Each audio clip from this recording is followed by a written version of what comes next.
जो बच्चा 11वीं और 12वीं क्लास में पढ़ता है, मैटर नहीं करता कि साइंस, आर्ट्स या कॉमर्स किसी भी स्ट्रीम का हो, उसको यह पता होना चाहिए कि भैया मिनिमम पासिंग की एलिजिबिलिटी क्राइटेरिया क्या होता है सीबीएसई बोर्ड का। क्योंकि राज्य, अगर तुम गलत फहमी का शिकार हो गए ना तो बहुत बड़ी प्रॉब्लम हो सकती है। 9वीं और 10वीं के अंदर जो पासिंग क्राइटेरिया होता था वो नहीं होता अब। एक बच्चे ने मेरे को बताया, सर मेरे मैथ्स के अंदर 45 मार्क्स है और सीबीएसई बोर्ड ने मेरे को फेल कर दिया। क्यों कर दिया भाई? कर देते हैं फेल, तरीका होता है भाई पास होने का भी, वो क्रैक करना पड़ेगा। फॉर एग्जांपल, जरा ढंग से आप मेरी बात समझो। सीबीएसई बोर्ड कहता है आपका जो स्कूल का मेन सब्जेक्ट है वो 80 मार्क्स का हम पेपर लेंगे, फाइनल वाला पेपर जो होता है 11th क्लास का भी और 12th क्लास का भी। और 20 नंबर का होता है स्कूल का इंटरनल असेसमेंट, जिसके अंदर प्रोजेक्ट वर्क होता है, क्वेश्चन आंसर पूछते हैं वाइवा वॉइस के अंदर, और फाइल वगैरह आपको बनानी पड़ती है। टोटल मिला के सीबीएसई बोर्ड के 100 नंबर हो गए राजे। सीबीएसई बोर्ड होता है 100 में से 33 लाना आपको जरूरी है तो आप पास हो जाओगे। लेकिन उस बच्चे के तो 45 थे। उसके साथ हुआ क्या? उसने भाई साहब 80 में से 25 नंबर स्कोर किए अपने फाइनल पेपर में। स्कूल ने उसको 20 में से 20 दे दिए प्रैक्टिकल में, टोटल उसके 45 हो गए। सीबीएसई ने बोल दिया फेल। क्यों फेल है? क्योंकि 11वीं और 12वीं के अंदर सीबीएसई बोर्ड बोलता है कातिया कि आपको अपने मेन पेपर में इंडिविजुअली पास होना है और जो स्कूल के अंदर इंटरनल असेसमेंट होता है उसमें इंडिविजुअली पास होना है। कुल मिलाकर होना क्या चाहिए कि 80 में से आपको कम से कम 26 नंबर लाने ही लाने हैं, तब आप पास माने जाओगे, ठीक है।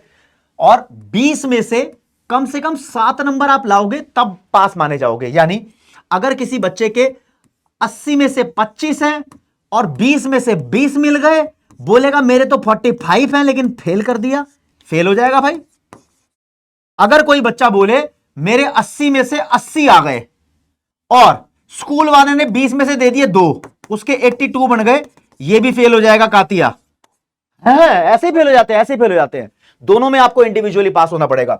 कम से कम यहां पर 7 नंबर लाओ, कम से कम यहां पर 26 नंबर लाओ, टोटल मिला के ये 33 नंबर के क्राइटेरिया को सेटिस्फाई करते हैं, ऐसे आप पास माने जाओगे। अब कुछ कुछ सब्जेक्ट होते हैं भाई जिनका पेपर 80 नंबर का नहीं होता, जिनका पेपर होता है 70 का। कुछ कुछ सब्जेक्ट होते हैं जिनका 50 नंबर का पेपर होता है। लेकिन अगर 70 नंबर का तुम्हारा यहां पर पेपर हो रहा है तो स्कूल के अंदर प्रैक्टिकल 30 नंबर का होगा। अगर 50 नंबर का पेपर हो रहा है तो स्कूल के अंदर प्रैक्टिकल 50 नंबर का होगा। तो यहां पर आपको 10 नंबर प्रैक्टिकल में लाने हैं और यहां पर 23 नंबर कम से कम इसके अंदर लाने हैं, राइट। तो उसके हिसाब से अपना पासिंग क्राइटेरिया डिसाइड हो जाता है। 9वीं और 10वीं में क्या होता था? आपको कलेक्टिवली 33 मार्क्स लाने पड़ते थे। क्या क्या होता था? कलेक्टिवली 33 मार्क्स लाने पड़ते थे। फॉर एग्जाम्पल, आपके 80 में से 33 आ गए, स्कूल में टीचर से दुश्मनी है, प्रैक्टिकल में 0 नंबर दे दिए, तब भी आप पास हो। क्यों? आपके टोटल मिला के 33 आने होते थे। यहां ऐसा नहीं है, यहां तुम चाहे लिया 80 में से 80।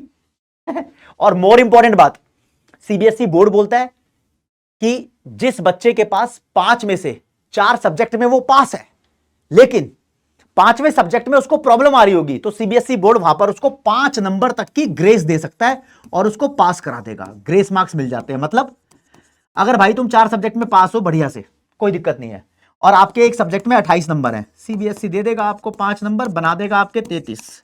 ये भी रूल है। सरकारी टीचर से मेरी फोन पे बात हुई है, हल्के मत लेना भाई को, समझ रहे हो। अपने दोस्तों को बताओ ताकि गलतफहमी में ना रहे। और ये पासिंग क्राइटेरिया मैटर नहीं करता, भाई तुम पास हो गए क्या, बढ़िया नंबर लेके आने हैं, लेकिन कम से कम स्कूल वाले टीचर से बिगाड़ना मत भाई। ये 20 नंबर उसके हाथ में है, प्रोजेक्ट बढ़िया बनाना शुरू कर दो, और सब्जेक्ट नॉलेज होनी चाहिए ताकि जो क्वेश्चन आंसर तुमसे पूछने हैं उस बंदे के जवाब भी दे दो। तो इसको हल्के में मत लेना, इसकी इंपॉर्टेंस बता रहा था।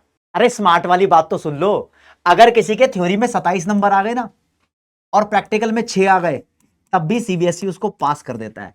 थ्योरी में 26, प्रैक्टिकल में 7, तब भी पास है 11th 12th के लिए। तो ये भी एक पासिंग क्राइटेरिया है।